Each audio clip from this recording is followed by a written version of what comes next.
معزز سامعین کرام، اللہ تبارک و تعالیٰ کا مہمان مہینہ بڑی عظمتوں والا، بڑی شانوں والا، اور امت محمدیہ صلی اللہ تعالیٰ علیہ وسلم کے لیے تحفہ۔ 2 دن کے بعد وہ رب کا مہمان ہمارے پاس جلوہ گر ہونے والا ہے، جس کا نام ہے رمضان المبارک۔ رمضان جس کا نام ہے وہ 2 دن بعد ہی جلوہ افروز ہوگا، اور یہ خوش بختی ہے ہماری کہ اللہ تبارک و تعالیٰ نے ہمیں زندگی میں دوبارہ رمضان دیکھنے کی توفیق عطا فرما رہا ہے اور موقع فراہم کر رہا ہے اللہ رب العالمین کہ ہم رمضان المبارک کی مبارک ساعتوں کے اندر اللہ کے حضور اپنے گناہوں کی معافی طلب کریں، اور رب العالمین پھر ہمارے سارے گناہ معاف فرما دے۔ وہ عزتوں والا، وہ عظمتوں والا مہمان مہینہ جس کے بارے میں کریم آقا علیہ الصلوۃ والسلام نے بھی ارشاد فرمایا کہ رمضان المبارک کا وہ مہینہ ہے کہ جس میں اس کی پہلی رات جب آتی ہے تو کوئی بندہ اللہ تبارک و تعالیٰ کی توفیق سے جب عبادت کرتا ہے تو اللہ رب العالمین اس کے ایک سجدے کے بدلے میں 1500 نیکیاں عطا فرماتا ہے۔ رمضان المبارک کا ایک سجدہ کیا نا کسی نے تو اللہ تبارک و تعالیٰ ایک سجدے میں برکت رمضان، عظمت رمضان کی وجہ سے اللہ رب العالمین نے ایک سجدے کے بدلے میں 1500 نیکیاں عطا فرما دیتا اس کو۔ یہ شان والا، یہ عظمت والا مہینہ ہے۔ اور معزز سامعین کرام، رمضان المبارک مہینے کے بارے میں رب نے قرآن پاک کے اندر کیا فرمایا یا ایھا الذین آمنوا کتب علیکم الصیام، اے ایمان والو کتب علیکم الصیام، جو رمضان کے روزے ہیں وہ تمہارے اوپر فرض کر دیے گئے ہیں، کما کتب علی الذین من قبلکم لعلکم تتقون، جس طرح کے پہلی امتوں پر اللہ تبارک و تعالیٰ نے رمضان کے روزے فرض کیے تھے، کما کتب علی الذین من قبلکم لعلکم تتقون، جس طرح پہلے لوگوں کے اوپر روزے فرض تھے اسی طریقے سے تمہارے اوپر بھی یہ روزے کیا ہیں؟ فرض ہیں، لعلکم تتقون۔ جب تم روزے رکھو گے تو کیا آگے تمہارے اندر پرہیزگاری آئے گی، تمہارے اندر تقوی جنم لے گا، تم پرہیزگار بن جاؤ گے اور گناہوں سے بچنے والے بن جاؤ گے۔ اور یہ وہ مہینہ ہے جس کے بارے میں رب نے دوسرے مقام پر فرمایا فمن شاہد منکم الشہر فلیصمہ، جس بندے کو یہ رمضان کا مہینہ ملے، یہ ماہ صیام ملے، جس بندے کو یہ رمضان کی ساعتیں میسر آ جائیں تو رب کا فرمان ہے فلیصمہ، تو اس بندے کو چاہیے کہ وہ روزہ رکھے۔ روزہ رکھنے کی بڑی فضیلت ہے۔ کریم آقا علیہ الصلوۃ والسلام نے جب رمضان المبارک کی آمد تھی، رمضان المبارک تشریف لا رہا تھا، تو میرے کریم آقا علیہ الصلوۃ والسلام جلوہ افروز ہوئے اور آقا علیہ الصلوۃ والسلام نے خطبہ ارشاد فرمایا۔ حضرت سلمان فارسی رضی اللہ تعالی عنہ سے یہ حدیث پاک مروی ہے، انہوں نے کہا کہ کریم آقا علیہ الصلوۃ والسلام نے ارشاد فرمایا کہ جو رمضان المبارک کا مہینہ ہے وہ جلوہ افروز ہونے والا ہے، وہ تمہارے پاس تشریف لانے والا ہے، اور یہ وہ مہینہ ہے عظمتوں والا، رفعتوں والا، رحمتوں والا، برکتوں والا۔ آقا کریم علیہ الصلوۃ والسلام نے فرمایا کہ اس میں ایک ایسی رات رب نے رکھی ہے کہ یہ رات 1000 مہینوں سے بھی افضل ہے۔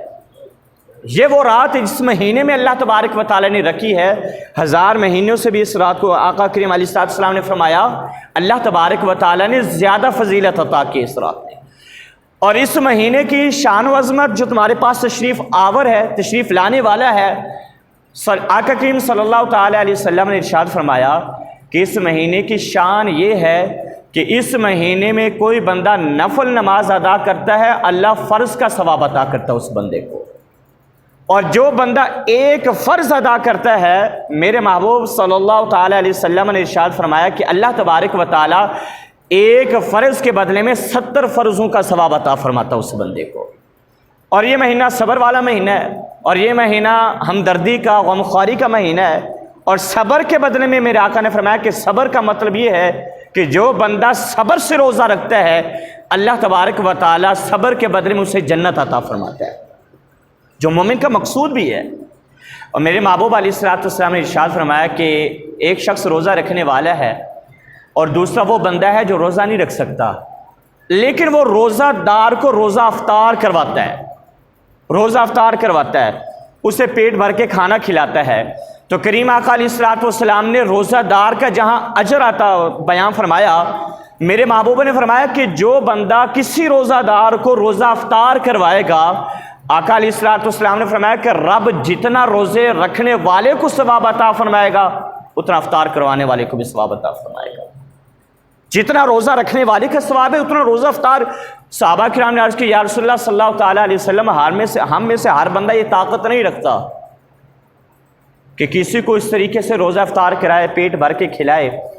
میرے محبوب علیہ السلام نے فرمایا کہ اس بندے کو بھی اللہ وہی ثواب عطا فرمائے گا جس نے روزہ دار کو ایک گھونٹ دودھ کے ساتھ بھی روزہ افطار کروا دیا۔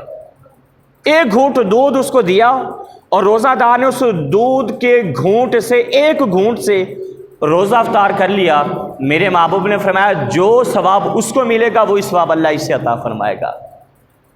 یہ بھی طاقت رہا ہوں کسی کے پاس تو ایک کھجور کے بارے میں بھی میرے آقا علیہ السلام نے ارشاد فرمایا کہ کسی نے ایک کھجور کسی روزہ دار کو دے دی اور اس روزہ دار نے اس کھجور سے روزہ افطار کیا، اس کھجور سے۔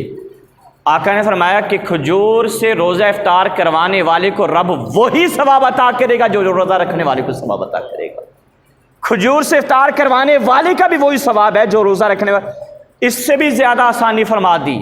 کھجور بھی پیسوں کی ملتی ہے اور دودھ بھی ہمیں مارکیٹ سے پیسوں کا ملتا ہے، اور میرے آقا علیہ السلام کا صدقہ، اللہ کی رحمت، اللہ تبارک و تعالیٰ کی عنایت ہمارے اوپر، صدقہ محمد رسول اللہ صلی اللہ تعالیٰ علیہ وسلم۔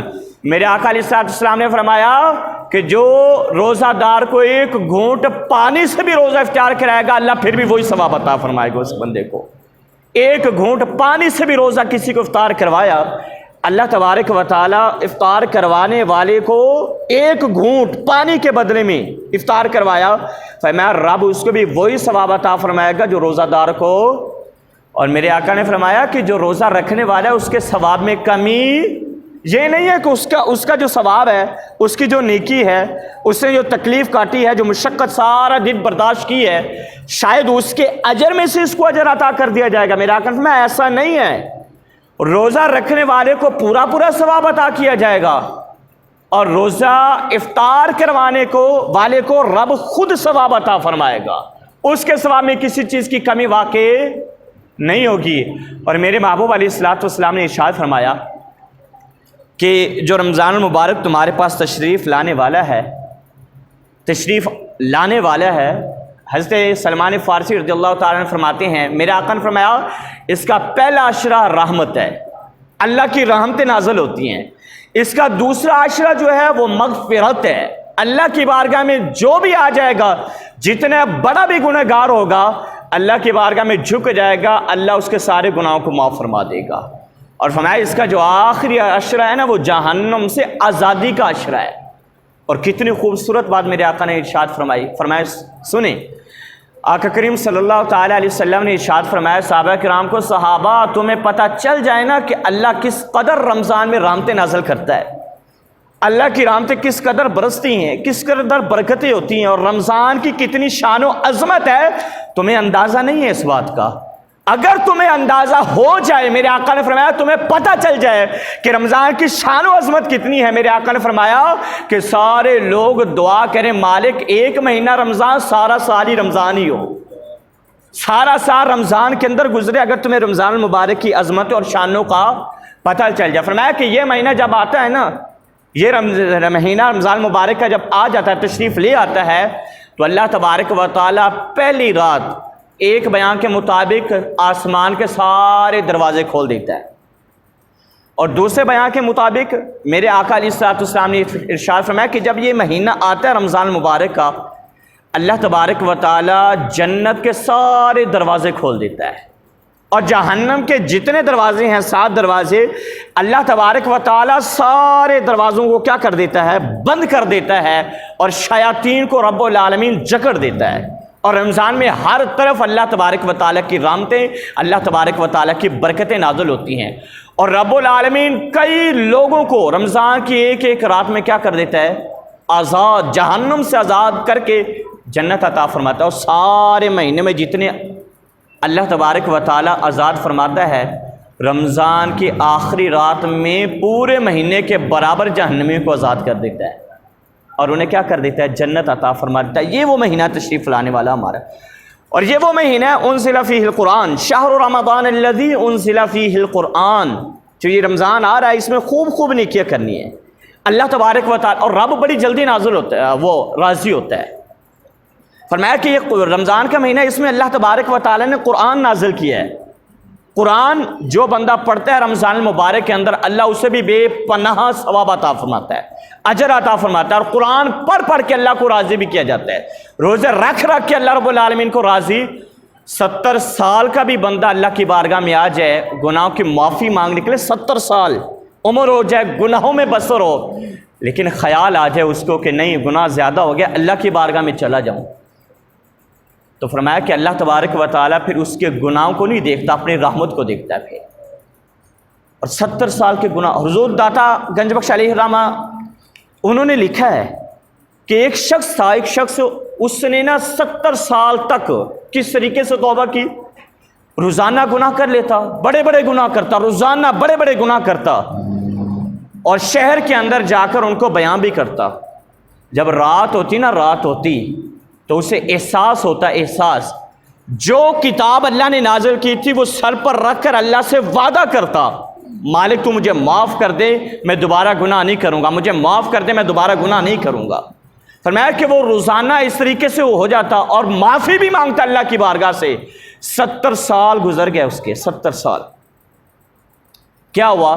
جب اتنے سال گزر گئے نا، اس نے توبہ کی، پھر توبہ کیا توڑ دی، اتنے سال گزر گئے، اور اس نے ایک دن جب گناہ کیا، دل میں سوچنے لگا کہ مجھ سے گناہ بہت زیادہ ہو گیا۔ اب جھوٹ کی بھی کوئی حد ہوتی ہے، جھوٹ کی بھی کوئی حد ہوتی ہے۔ گناہ ہوا، اب شرمندگی سے کونے کے اندر بیٹھ گیا، معافی نہیں مانگ رہا۔ غیب سے آواز آئی، اے بندے، یہ تو نے 70 سال کی قید لگا دی ہے، یہ 70 سال کی قید لگانا، یہ سوچنا تیری سوچ ہے، اگر تو اب بھی اللہ کی بارگاہ میں آئے گا، اللہ پھر بھی تیرے گناہوں کو معاف کر دے گا۔ رب تو اتنا کریم ہے، رب تو اتنا رحیم ہے۔ اللہ تبارک و تعالیٰ جب بندے کو بخشے تو پچھلے سارے گناہ معاف ہی نہیں کرتا، ان گناہوں کے بدلے میں بندے کو اجر بھی عطا کر دیتا ہے، ان گناہوں کو نیکیاں میں آئے تو سوئی کوئی اس کے بارگاہ کے اندر کوئی گناہ کی بخشش مانگے تو صحیح۔ میرے آقا نے فرمایا کہ اس کا پہلا اشرہ رحمت ہے، دوسرا مغفرت ہے۔ مغفرت کا مطلب ہے اللہ گناہوں کی معافی دے دیتا ہے اس اشرہ کے اندر۔ اس کا آخری اشرہ جہنم سے آزادی کا اشرہ ہے۔ شہر رمضان الذی انزل فیہ القرآن، یہ وہ مہینہ ہے کہ جس میں رب نے قرآن نازل کیا۔ یہ قرآن مجید رمضان مبارک کے مہینہ میں لوح محفوظ سے پہلے آسمان تک آیا، پھر 23 سال کے عرصہ میں میرے محبوب علیہ الصلوۃ والسلام کے قلب اقدس پر تدریجاً بتدریجاً آہستہ آہستہ نازل ہوتا گیا، اور قرآن مجید بھی اللہ تبارک و تعالیٰ نے اس مہینے کے اندر کیا کیا؟ نازل کیا۔ اور قرآن مجید کی بڑی شان، بڑی عظمت، جو قرآن مجید کا ایک حرف پڑھتا ہے اللہ 10 نیکیاں عطا کر دیتا ہے اس کو۔ باوضو ہو کر پڑھتا ہے تو اللہ تبارک و تعالیٰ 20 نیکیاں عطا کرتا ہے۔ باوضو ہو کے قرآن مجید کھول کر دیکھ کر پڑھتا ہے اللہ 30 نیکیاں عطا کرتا ہے۔ اور جو قرآن مجید نماز میں کھڑے ہو کر پڑھتا ہے، اللہ پھر ایک کے بدلے میں 10-20 نہیں عطا کرتا، اللہ تبارک و تعالیٰ ایک حرف کے بدلے میں 50 نیکی عطا کرتا ہے اس بندے کو۔ اور میرے ماں باپ، یہ تو پورے قرآن کی شان ہے، پورے قرآن مجید کی۔ سورۃ الملک کے بارے میں میرے آقا علیہ السلام ایک دفعہ تشریف فرما تھے، آقا صلی اللہ تعالیٰ علیہ وسلم نے ارشاد فرمایا، اے میرے صحابہ، میرے دل کی ایک حسرت ہے۔ یہ میرے محبوب علیہ السلام نے 1400 سال قبل، 1450 سال قبل ارشاد فرمایا، میرے دل کی ایک حسرت ہے۔ یا رسول اللہ وہ کیا؟ آقا نے فرمایا کہ قرآن مجید کی ایک ایسی صورت ہے جس کا نام ہے سورۃ الملک۔ میں یہ چاہتا ہوں کاش سورۃ الملک بچہ بچہ، مرد مرد، عورت عورت سارے یاد کر لیں۔ آقا نے فرمایا یہ میرے دل کی کیا ہے؟ حسرت ہے۔ آقا علیہ الصلوۃ والسلام نے حسرت کا اظہار کیا، محبت کا اظہار کیا کہ کاش یہ صورت ہر بندہ، مرد اور عورت، چاہے آزاد ہو چاہے غلام ہو، کاش یہ یاد کر لے اور رات کو سونے سے پہلے اس صورت کو پڑھتا رہے۔ آقا علیہ الصلوۃ والسلام نے حسرت کا اظہار کیا، محبت کا اظہار کیا۔ صحابی فرماتے ہیں اگلا دن جب مدینہ المنورہ کا آیا نا، نہ کوئی مرد ایسا بچا، نہ کوئی عورت ایسی بچی، اور نہ کوئی لڑکا ایسا بچا جس نے اس صورت کو حفظ نہ کر لیا ہو۔ آقا نے ارشاد فرمایا تو ساروں نے سورۃ الملک حفظ کر لیا۔ میرے آقا نے فرمایا کہ تمہیں پتہ ہے سورۃ الملک کیسی ہے؟ یا رسول اللہ کیسی ہے؟ آقا علیہ السلام نے ارشاد فرمایا کہ جب بندہ اس دنیا سے چلا جائے گا نا، قبر کے اندر داخل ہوگا، اسے قبر میں ڈالا جائے گا تو ظاہر فرشتے آتے ہیں اس کے پاس حساب و کتاب کے لیے۔ آقا صلی اللہ تعالی وسلم نے ارشاد فرمایا کہ فرشتے حساب و کتاب کے لیے آئیں گے، اس سے پہلے سورۃ الملک آ جائے گی اس کے پاس، اور سورۃ الملک اس کی قبر کو ڈھانپ لے گی پروں سے۔ فرشتے اس جانب سے آئیں گے، سورت آ جائے گی، اس جانب سے آئیں گے، سورت آ جائے گی، اس جانب سے آئیں گے، سورت ہر طرف آ جائے گی، سورۃ الملک ہر طرف آ جائے گی۔ اور میرے آقا نے فرمایا کہ فرشتے کہیں گے کہ سائڈ پہ ہونا، ہم نے اس کا حساب و کتاب لینا ہے، وہ سائڈ پہ نہیں ہوگی۔ اللہ کی بارگاہ میں فرشتے عرض کریں مالک ہم جانا چاہ رہے ہیں، لیکن ایک چیز ہمیں اس بندے کے پاس پہنچنے نہیں دے رہی۔ اللہ تبارک و تعالیٰ پوچھے گا وہ کیا ہے، حالانکہ رب جانتا ہے، رب پوچھے گا وہ کیا چیز ہے؟ فرشتے عرض کریں گے مالک یہ چیز ہے۔ اللہ تبارک و تعالیٰ اس کو کہے گا نا پیچھے ہٹ، تو عرض کریں گے مالک کیا میں تیرا کلام نہیں ہوں؟ کیا میں سورۃ الملک تو نے قرآن میں نازل نہیں کی ہے؟ مالک فرمائے گا ہاں میں نے نازل کیا، میرا کلام ہے۔ تو وہ عرض کرے گی مالک جب میں تیرا کلام ہوں تو میری شفاعت اس کے حق کے اندر قبول فرمانا، میں اس کی شفاعت کرتی ہوں، سفارش کرتی ہوں۔ کیوں؟ اس لیے کہ اس بندے نے روزانہ رات کو سوتے ہوئے مجھے یاد رکھا، تو قبر میں اسے یاد نہیں رکھوں گی۔ اس نے میرا خیال رکھا تو میں اس کا خیال نہیں رکھوں گی۔ جب دنیا میں اس نے میرا ساتھ نہیں چھوڑا تو قبر میں اس کا ساتھ کیسے چھوڑ سکتی ہوں؟ تو رب فرمائے گا سورۃ الملک تجھے خوشخبری ہو، تجھے مبارک ہو، ہم نے تیری مان لی، اسے جہنم سے آزاد کر دیا ہے، اسے جنت عطا کر دیا، اسے ہم نے اس کی مان لی، تیری مان لی، اور تجھے کیا کر دی؟ آقا نے فرمایا بات یہاں تک ختم نہیں ہوگی، فرشتے واپس جائیں گے، قبر والا قبر کے اندر ہے، سورۃ الملک جو اس کے دائیں بائیں آگے پیچھے ہوگی نا، اب وہ سورۃ الملک حور کی شکل اختیار کر جائے گی، حور بن جائے گی، اتنی خوبصورت حور بن جائے گی۔ جب وہ حور بنے گی نا، حور بن کر اس نے سامنے بیٹھے گی اور بیٹھ کر اس کے ہونٹوں کو بوسہ دے گی، اور بوسہ دینے کے بعد کہے گی کہ یہ وہ ہونٹ ہیں جنہوں نے دنیا میں مجھے یاد رکھا، دنیا میں میری تلاوت کی، پھر سینے کو بوسہ دے گی، حتیٰ کہ آقا نے فرمایا کہ قدموں کو بھی بوسہ دے گی، اور جب قدموں کو بوسہ دے گی تو وہ بندہ سکون کے ساتھ سو جائے۔ اور صوفیہ نے بڑی آسانی کر فرما دی۔ صوفیہ فرماتے ہیں کہ کوئی بندہ پہلے اول یہ کہ ہر بندے کا معمول ہو، جس کو زبانی یاد آتی ہو تو زبانی پڑھ لے رات کو سونے سے پہلے، نہیں تو دیکھ کر رات کو سونے سے پہلے اس کی تلاوت کر لے، بڑا فائدہ ہے۔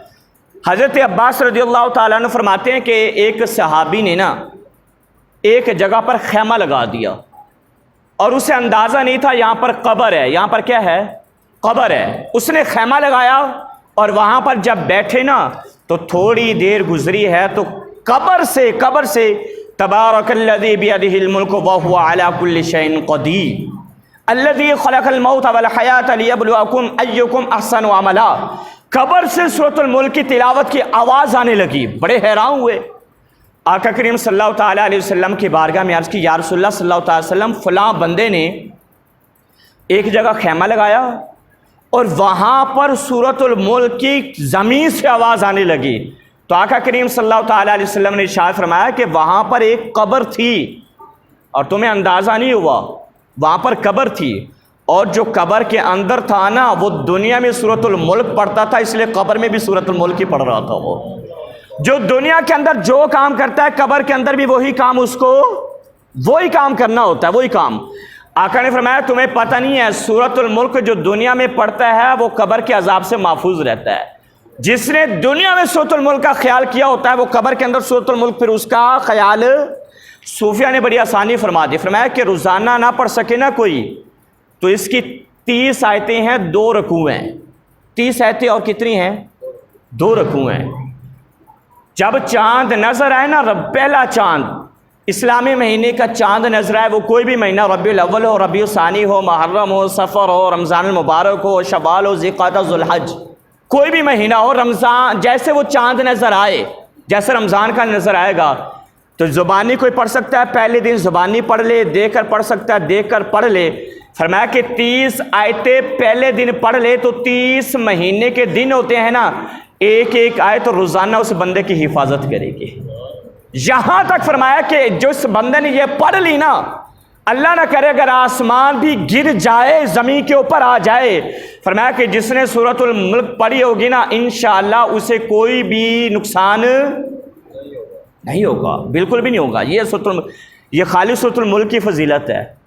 اور باقی دیکھیں پورا قرآن جو پڑھتا ہو، جس کا معمول یہ ہو کہ قرآن مجید کی تلاوت کرتا ہو اور قرآن مجید صبح یا شام کے اوقات کے اندر پڑھتا ہو، تو آپ اندازہ کریں کہ اس پر اللہ کی کتنی رحمتیں نازل ہوگی۔ سورۃ الاخلاص کے بارے میں بھی ہے، جو 3 دفعہ پڑھ لے، 3 دفعہ، اللہ تبارک و تعالیٰ اسے قرآن مجید کا ثواب تو عطا کرتا ہی ہے، ساتھ میں جنت میں ایک محل بھی عطا کرتا ہے، اس کو ایک محل عطا کیا جاتا ہے۔ حضرت عمر رضی اللہ تعالیٰ عنہ نے سنا آقا کریم سے، کہنے کہ یا رسول اللہ اگر ایسی بات ہے تو ہم تو پڑھ پڑھ کے جنت میں بڑے محلات بنا لیں گے، بڑے محل بنا لیں گے۔ سورۃ الاخلاص پڑھنے میں کتنی دیر لگتی ہے؟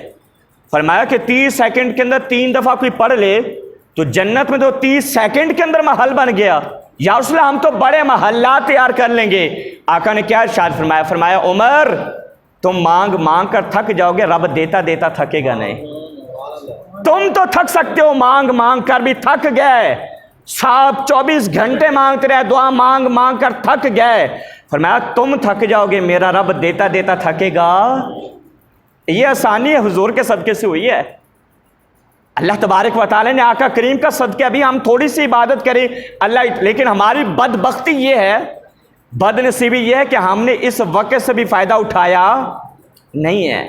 دنیاوی تھوڑا سا بھی فائدہ ہونا، ہم بہت لمبا سفر کر لیتے ہیں، وہاں چلے جائیں گے، لیکن دینی اور اخروی فائدہ اصل میں ہمیں نظر نہیں آتا نا۔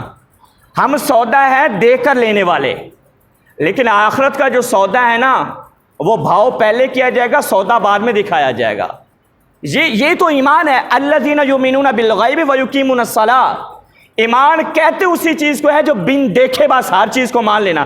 رب کو دیکھا نہیں لیکن مانتے ہیں، جنت کو دیکھا نہیں لیکن مانتے ہیں، فرشتوں کو دیکھا نہیں لیکن مانتے، قیامت کو دیکھا نہیں ہے لیکن آخرت کا معاملہ کیا ہے جی؟ اور ہے، آخرت کے معاملے میں سودا پہلے ہوگا، چیز بعد کے اندر۔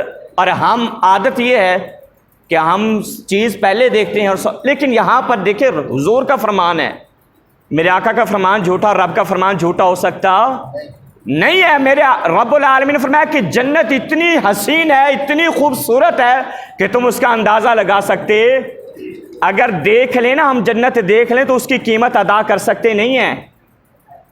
جنت ہم دیکھ لیں اور دیکھ کر سودا کریں تو بتائیں کوئی جنت کی قیمت ادا کر سکتا ہے؟ اور بھئی جنت کی قیمت تو بڑی دور کی بات ہے، رب نے جو تجھے آنکھیں دی ہیں نا، ایک آنکھ کا بدلہ بھی نہیں دے سکتا۔ تو ایک عابد تھا نا، ایک عابد، اس نے بڑی عبادت کی، بڑی عبادت کی۔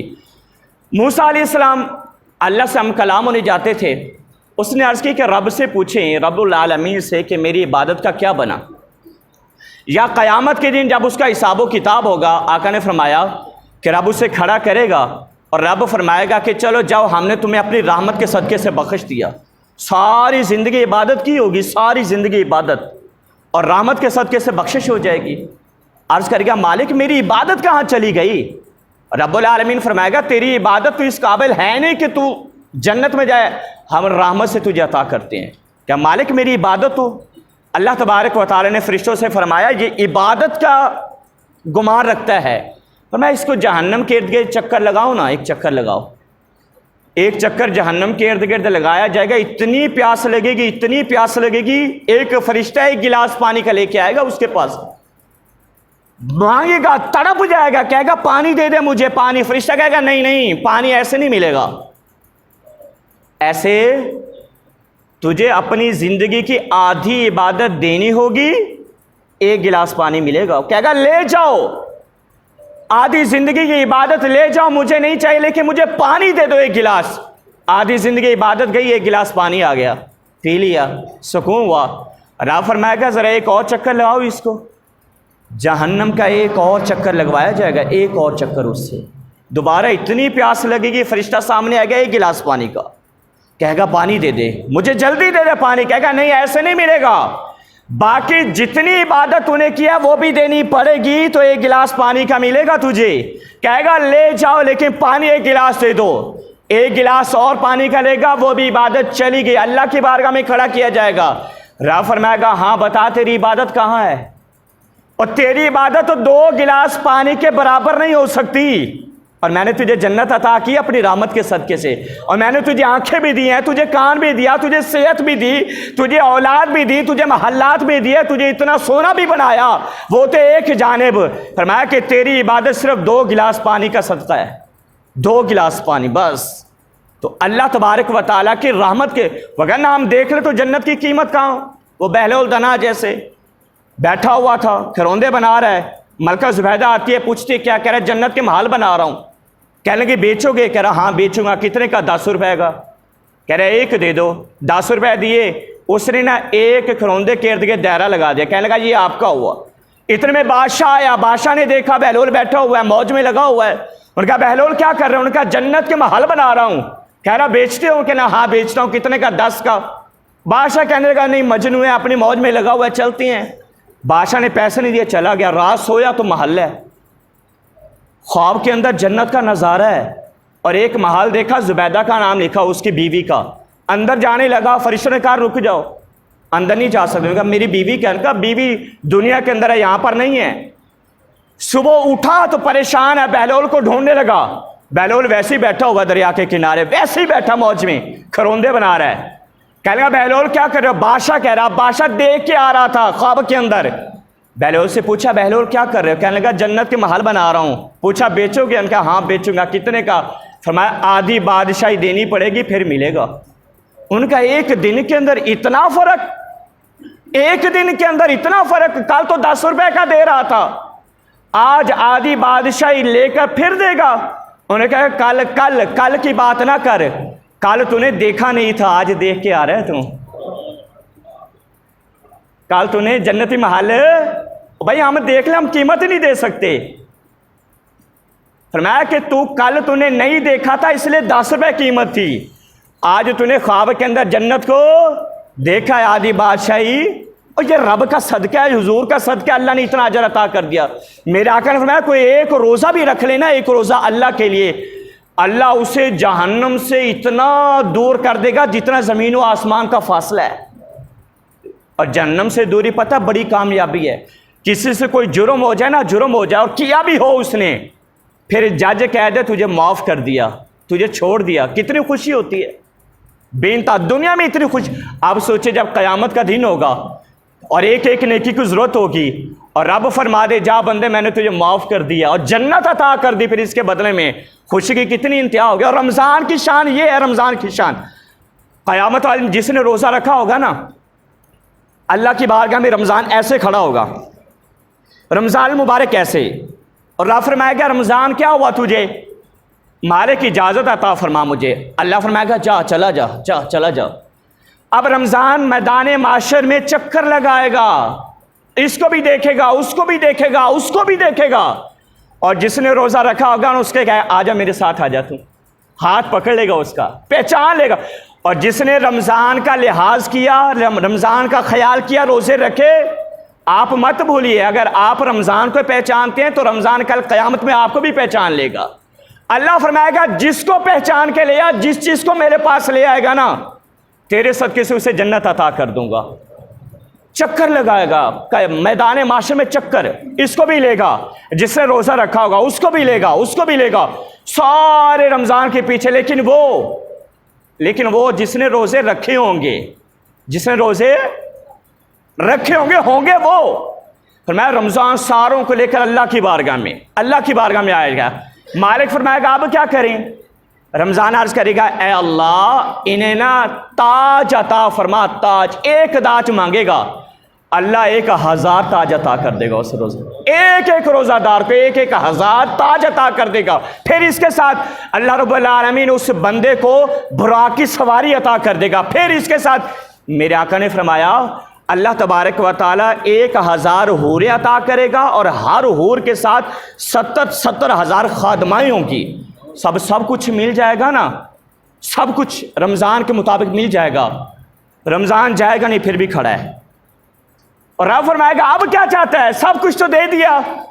عرض کرے گا مالک یہ تو میرے کہنے کے اوپر دیا ہے، اپنا بھی کرم کرنا، تو اپنا بھی فضل کرنا۔